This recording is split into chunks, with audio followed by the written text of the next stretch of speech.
7 months after the first game, Division 2 picks up right after where Division 1 ends. This game is set in Washington DC and the world is now all but restored into order. Since the government is practically absent, people have created factions to protect themselves. You will be taking the fight up to 3 factions, namely Hyenas, True Sons and Outcasts, to restore order in the city. You can play with a squad of 4, but you'll have to finish a short prologue before. The map of Division 2 is set to be as big as Fallout 4, which is huge. This game brings a lot of fresh elements and seems a little more flexible compared to the first one. Although this game brings a lot of freshness to the table, no game is without its hiccups. Let me take you through the good, bad and the ugly of Division 2 so you know if it's going to get your money's worth. I played on the PS4 and the graphics seem pretty decent for a console that is reaching the end of its cycle. I have also seen the PC visuals, so I can confidently say that this is a beautiful looking game. Washington DC is beautifully depicted throughout the game while perfectly displaying the post-apocalyptic scenario. Vegetation on the concrete world and completely vandalized buildings and cars help create the atmosphere.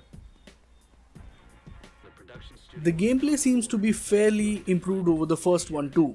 The character movements are great, in and out of cover animations are also well done this time around. Looks like Ubisoft worked out all the complaints from the first one. This time around, we get to see a lot more enemy types in the Division 2. Assault, Thrower, Heavy, Sniper, Wireless operators that control remote explosive cars, Rushers who are basically suicide bombers, Shield operators called tanks, Machine gunners, etc. etc. These different enemy types bring a change in the type of gunfights you deal with, so it doesn't feel like you're just attacking the same enemies with bigger health. There is a ton of customization options in this game and man, I love it. The fact that each player gets different loot from the enemies they kill is also a brilliant way of ensuring there is a wide variety of attack inarcity. As much as this game gets its elements right, so it does wrong. This might not be an issue for many, but god, I mean, this is 2019 and our character still doesn't talk. I mean, what's the deal with that? Tommy Vercetti back in 2002 did it, why can't this dude? You like? Yeah, I like. I think we are past the time where we are just some screwdriver fetching knob turning errand boy who can't have a say in a life threatening mission he's asked to be a part of. I don't know how many of you will agree with me, but I would have liked if this guy could crouch. He doesn't crouch.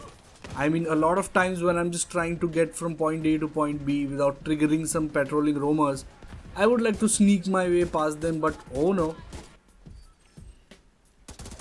There was way too little customization options at the character creation screen in my opinion. If there would have been, my male character would have looked way different from my female squad mate. The customization options are so limited that there is hardly any difference between them. The story is so bad, the next day after finishing the game, I couldn't even remember what the whole game was about. The only thing you will probably remember is the moments you've played with your squad.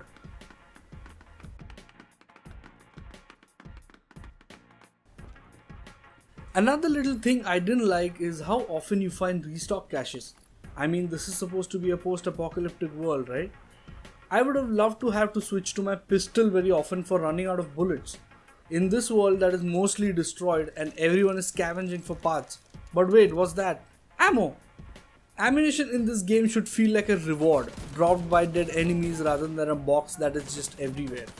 There was no point in the game where I ran out of bullets and had to switch to another weapon, let alone the pistol. I never used the pistol in the entire game. This could be a nitpick, but microtransactions are back, but luckily they're only cosmetic, so I guess we can forgive them for that. With great badness comes great ugliness. One thing I'd like to add to the ugly bin is this game's AI. The AI is stupid. Yeah, it is so stupid that you would have enemies run past you while you're sitting in cover, only for them to turn and run away somewhere again without cover. They want you to shoot them.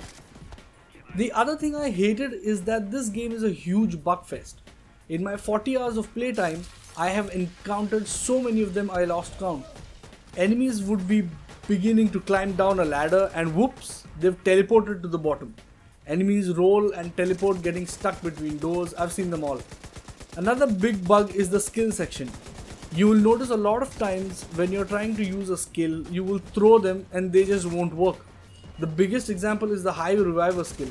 It hasn't worked for me 7 out of 10 times. This game is boring alone, yes. If you have no friends to play with, I highly recommend you matchmake and squad up with randoms. I mean, it's not like you can't play, you can till like level 15 because that's when you'll start feeling the pinch. But it will get so repetitive and boring so freaking fast that you will want to quit and bite your tongue. The Division 2 is still a lot of fun to play despite its shortcomings, especially with the full squad. If you think there's anything else you could add to the good, bad or the ugly, tell me in the comment section below. And don't forget to subscribe to Play, Breathe, Repeat.